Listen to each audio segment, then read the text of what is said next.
horas e 49 minutos em Natal. Você está ouvindo o programa Explicando a Bíblia. Pastor Josenil Júnior, em nome de Jesus. Glória a Deus. Queridos, no bloco anterior nós falamos sobre o próprio sofrimento experimentado pelos irmãos de José, quando tomaram conhecimento de que um deles permaneceria preso, e o escolhido foi Simeão. Eles não sabiam que José compreendia perfeitamente tudo que eles falavam. Por quê? Porque José era o seu irmão, logicamente. Mas nós aprendemos com isso, irmão, sobre a questão do sofrimento, que nem todo sofrimento é decorrente do pecado humano. Até porque Deus usa o sofrimento para fortalecer a nossa fé, para moldar o nosso caráter e para nos conduzir ao centro da sua vontade. Agora, muitas vezes, o sofrimento é uma medida pedagógica de Deus para nos conduzir ao arrependimento em decorrência dos nossos erros e pecados.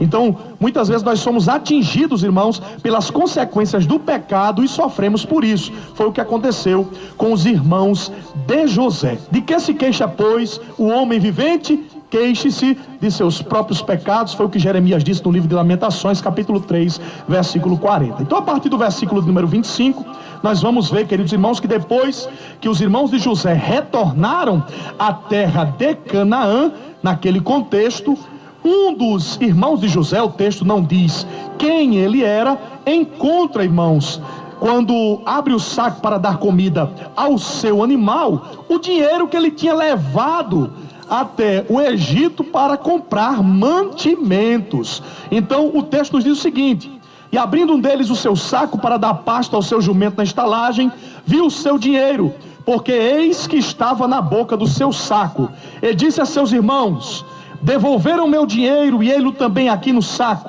Então lhes desfaleceu o coração e pasmavam, dizendo um ao outro: que é isto que Deus nos tem feito?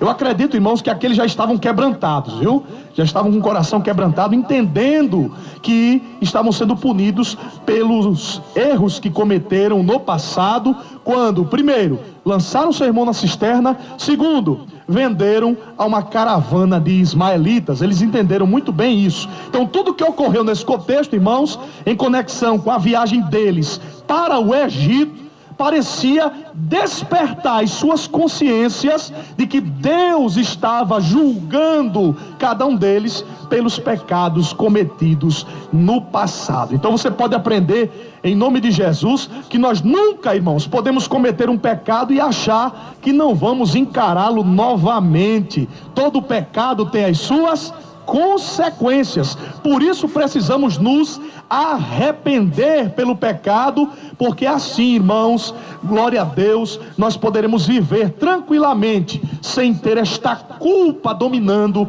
a nossa mente. Então, quando eles chegaram a Canaã, depois de tudo que experimentaram, contaram de forma detalhada a Jacó, o seu pai, tudo o que havia acontecido com eles. Não convém repetir, porque os irmãos já sabem muito bem o que é que eles disseram ao próprio pai. Eles repetiram o que de fato tinha acontecido nos primeiros versículos deste capítulo. E quando, irmãos, Jacó tomou conhecimento do que o governador do Egito disse aos seus filhos, então, meu irmão, Jacó entrou em desespero. Porque imagine, queridos irmãos, você perde um filho de forma dolorosa, né?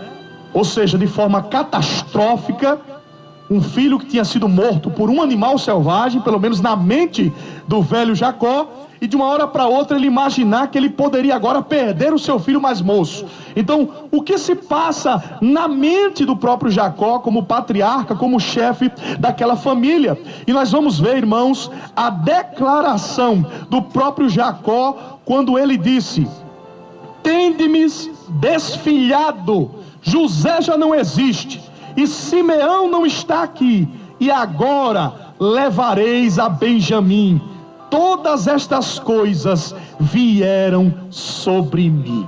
Irmãos, os irmãos de José já tinham levado sobre si a pecha de espias.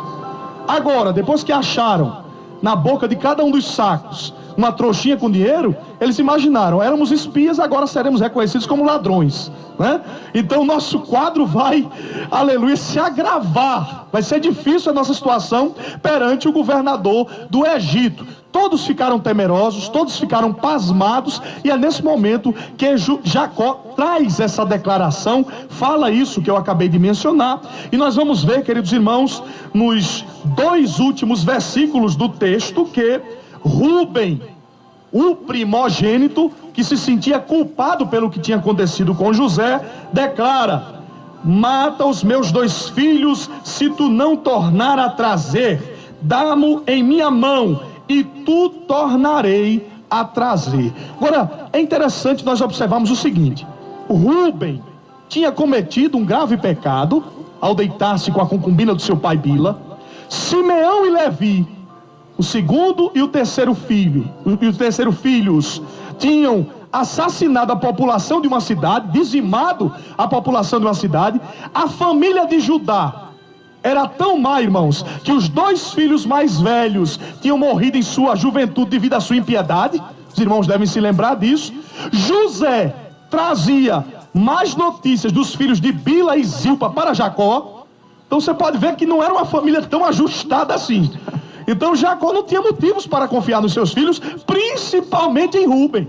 Então, nós observamos que não havia motivo para confiar naquela família por causa, irmãos, do que já tinha acontecido, né, com os filhos de Jacó. Por isso, irmãos, outra coisa que é importante nós observarmos é que, se Rúben matasse os seus 2 filhos, ele estaria, de alguma forma, trazendo uma tristeza maior ainda ao coração do avô Jacó, que perdeu 2 de seus netos. Então, para você ver a precipitação do próprio Rúben ao proferir esta declaração ao seu pai. E por fim, do versículo de número 38, nós vemos então Jacó irredutível dizendo: não descerá meu filho convosco, porquanto seu irmão é morto, e só ele ficou. Se lhe sucede algum desastre no caminho, por onde fordes, farei descer minhas cães com tristeza à sepultura. Então, aqueles homens, os irmãos de José, não podiam de forma alguma, irmãos, evitar algum mal que porventura lhe sucedesse. Jacó não tinha confiança nos seus filhos e por isso não permitiu que eles fossem ao Egito, levando consigo o seu filho Benjamim. E por isso, irmãos, no capítulo 43, os irmãos vão estudar e vão ver que durante algum tempo, né, Simeão permaneceu preso, Benjamim em casa juntamente com seus irmãos, e até o momento em que Jacó permitiu que Benjamim fosse até a terra do Egito, nós vemos que um grande tempo foi transcorrido, e só a partir de então que nós vemos a providência de Deus, o cuidado de Deus naquele contexto, quando José se revela para os seus irmãos. Os irmãos vão ver o restante da história de José, quando os irmãos dele e Jacó, o seu pai, são levados à terra de Gósen e ali permanecem até o fim da sua vida. Então, irmãos, o livro de Gênesis é maravilhoso. O capítulo 42 é um capítulo muito bom de ser estudado, e que os amados irmãos tenham este cuidado, essa preocupação em estudar o texto sagrado, sabendo, irmãos, que Deus é maravilhoso e tem muito a falar aos nossos corações. Então, que Deus em Cristo vos abençoe, e até daqui a 15 dias, se Deus assim nos permitir. 13h58 em Natal. Eis aí a exposição do nosso querido pastor Josenil Júnior, que hoje falou no final agora, pelo menos, muito acerca de Rúben. Aí eu quero conclamar, eu quero apelar para o seu joelho, equipe de oração. É você mesmo que é ouvinte assíduo do programa.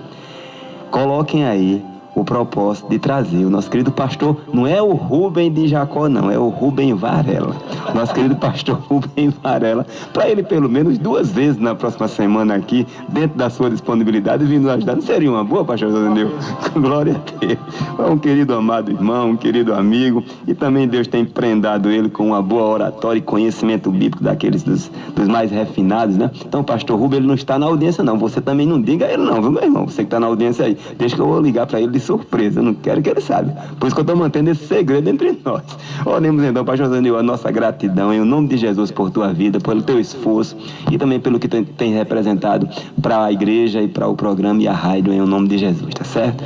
Agradeço a Deus pela tua disponibilidade. Senhor, nosso Deus e Pai, a nossa gratidão por tudo e que tu continues a cuidar de nossas vidas, em o nome do teu Filho Jesus Cristo, que vive para todo sempre. Amém. Teu conteúdo.